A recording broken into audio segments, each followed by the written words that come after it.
So kanina nga lamang po ay pinasilip na ng former 3 Division Champion angas ng Pinas General Casimero ang kasalukuyang kondisyon ng kanyang pangangatawan 4 na araw bago ang kanyang laban kay Luis Nery at 3 araw bago siya sumalang sa timbangan sa official and final weigh-in.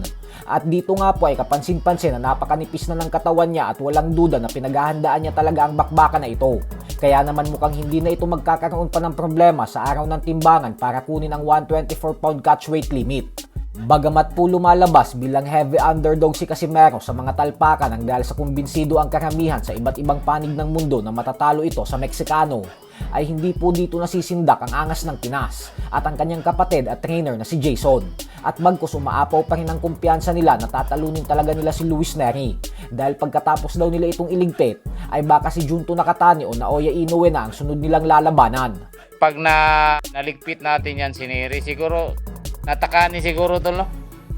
Natakanin siguro sunod mong kalaban, no? Pero imposibleng ibigay nila si Nakatani eh. Takot yan si yung nila, yung mahawak kay Nakatani at Inoue. Matatakot talaga yan, lalo na pag matapos mo kaagad yan si Nery. Bukod dyan ay sinabi din ni Coach Jason na wag daw natin papalampasin ang bakbakan nila sa Sabado kasi pinaghandaan daw talaga nila ito ng gusto. Kaya naman ibig sabihin po niyan ay kahit anong maging resulta sa Sabado ay wala nang pwedeng idahilan pa. Manalo man o matalo dahil 100% ang kanilang kondisyon. Pero syempre ipagdasal pa rin po natin na makuha talaga ni Casimero ang tagumpay kasi hindi po talaga ito birong kalaban si Nery. Knockout si Nery. Ayan, abangan ninyo mga boss. Abangan ninyo kasi pinaghandaan talaga namin yan. Matagal na namin yang gustong kalabanin si Nery. Matagal na namin yan na inaabangan.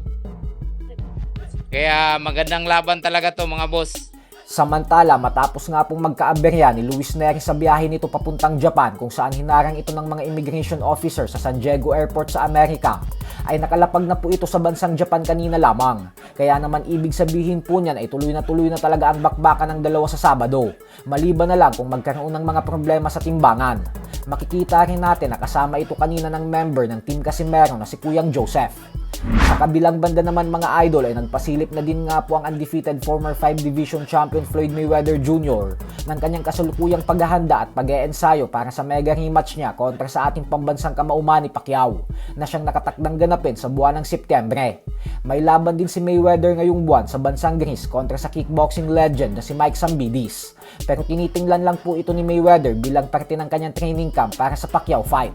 So hanggang dito na lang po muna tayo mga idol. Sports Talk PH, kakaiba ang laban ng mga Pinoy. Lakas at dedikasyon ng armas ng tinuon. Kamaong nagbabaga, ang sayo ay babaon. Mga Pinoy na atin